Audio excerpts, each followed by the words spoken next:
Hey guys, welcome back to my channel. If you're new here, my name's Elise. On my channel, I focus all about elevated living, mindful, conscious consumption, and having a lower impact on the planet. Today's video is absolutely no exception. I'm a little bit nervous to put it out onto the internet, put it out into the universe, but hey, that's never stopped me before. So today I'm going to be talking about and explaining how I intend to buy nothing new for the new year in 2026. Not just for the period of the new year where you're feeling inspired and jazzed, but genuinely nothing new. What I mean by that is nothing that you would just normally buy at the store that's off the rack or on Amazon.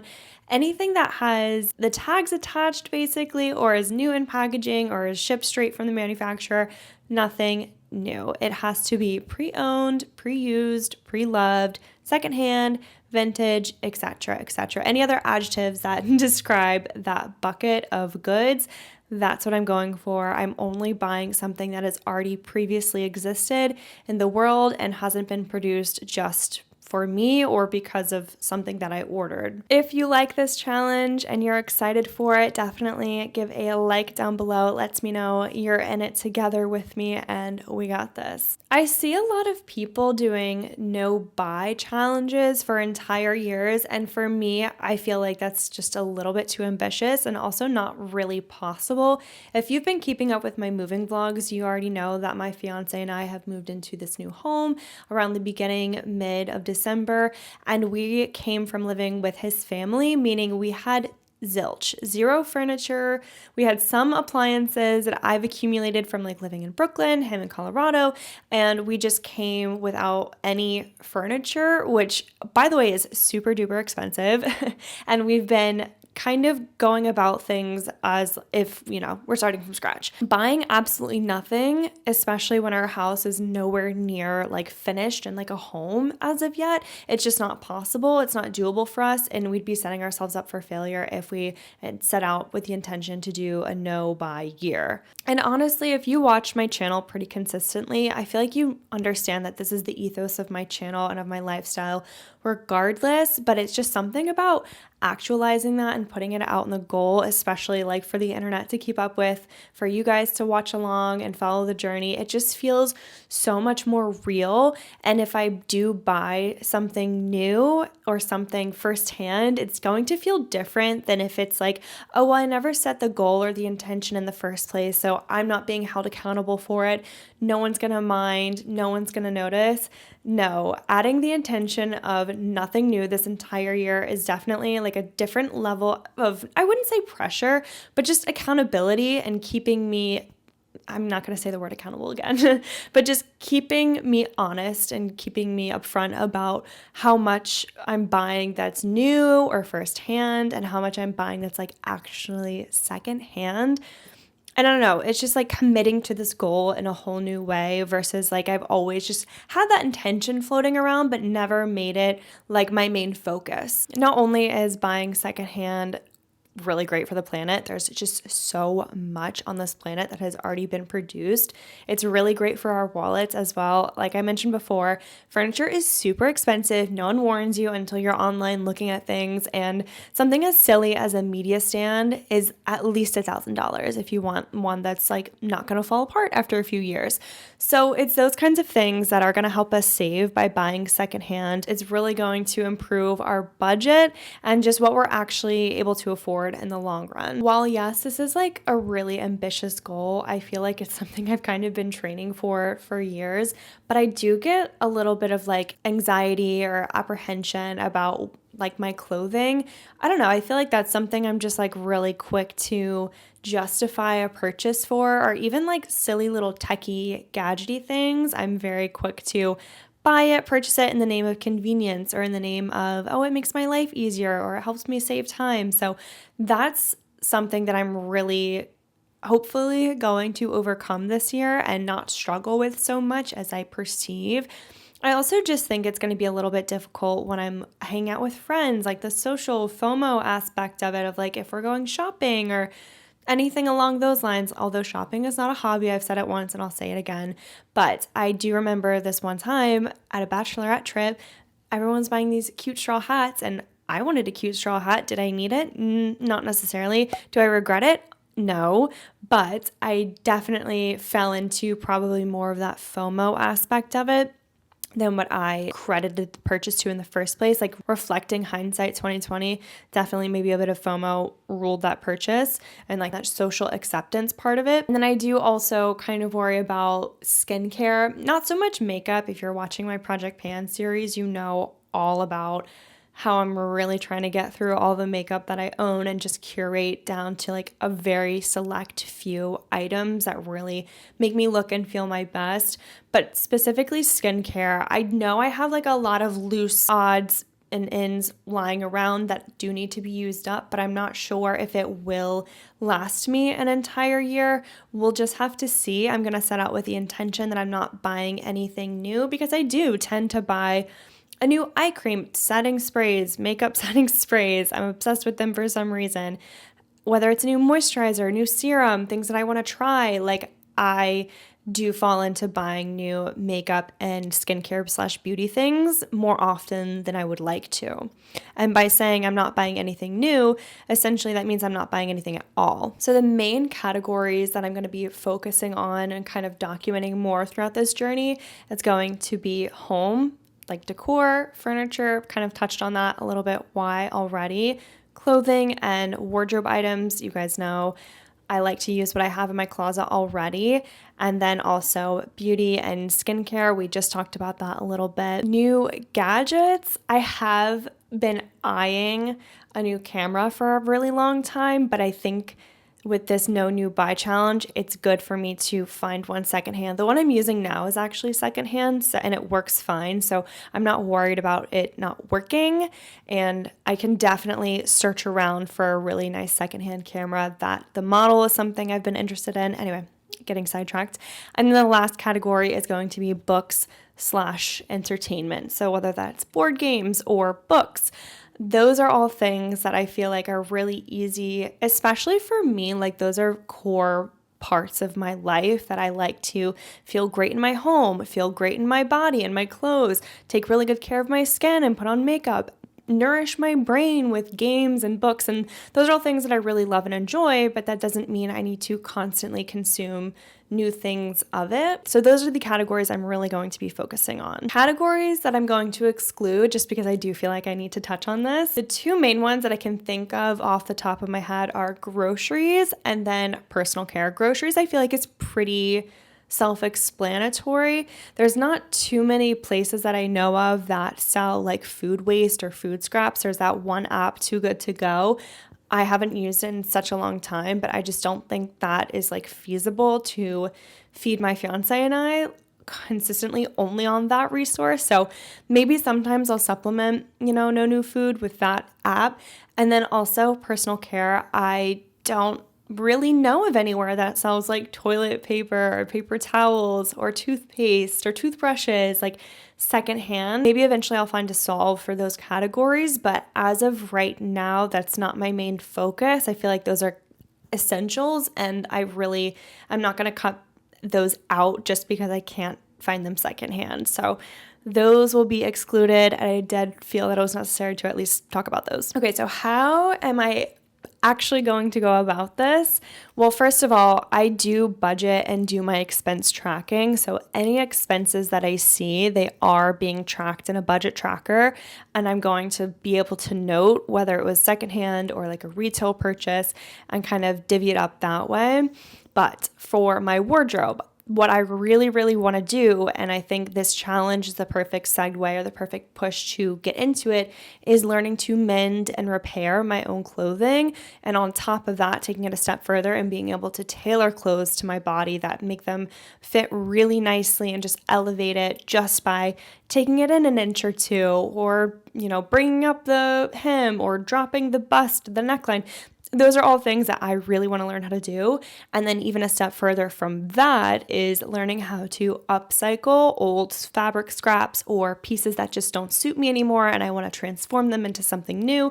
Those are my big overarching goals for 2026 in terms of wardrobe, and how I'm going to stop myself from buying new things is just to create something new out of something old. And then, of course, just building on my principles of having a capsule wardrobe or a wardrobe that's really easily mix and matchable with things that I love that are super high quality and timeless, and having some new fun pieces that are upcycled or even like thrifted ones or swap, like clothing swap things, and just being able to mix them all in and be really happy with what I have and what I own. I think wardrobe is not going to be so unattainable for me because of all these nifty, fun solutions. As far as home goes, because I do feel that we have more needs in this area, not just me, like the unit here, we do need home decor, or not need home decor, but like furniture and like storage solutions. And that I do think is going to be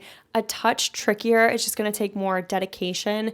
But I'm heavily going to be leaning into resources like Facebook Marketplace, the one and only, whether it's a love-hate relationship, that's up to you. But definitely a really good spot to just scout every day and see if new things pop up. There's, of course, eBay, Craigslist, estate sales, there's apartdeco.com. There's all sorts of resources out there at our fingertips to be able to find things secondhand versus having to buy them cheaply from Wayfair or Amazon or Target and have them fall apart like weeks, months, years later, very quickly deteriorating is my point. So I do have faith that we'll be able to do that. We're just going to have to take a beat and take it much slower than I think our initial vision or idea for having a complete home is/was.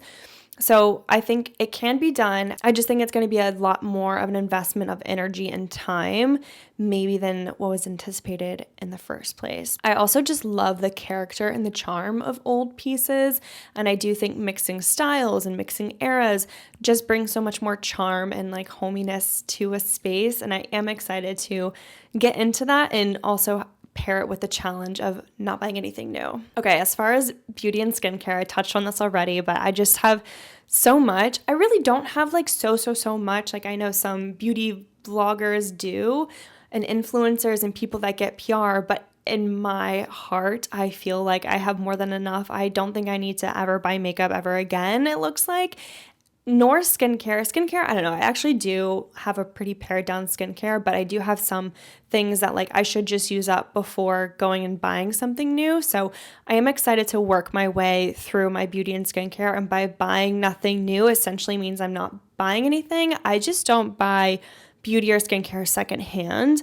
I'm sure it's fine to buy like I've actually sold like a makeup palette that I had a duplicate of. I wasn't opened or used or anything, but like if I needed to, I'm sure that there's a way to do that. But I hopefully, and I don't foresee the need to buy any new makeup or skincare. I will check in though in a few months if I run out of skincare and I'm like, okay guys, I had to buy this.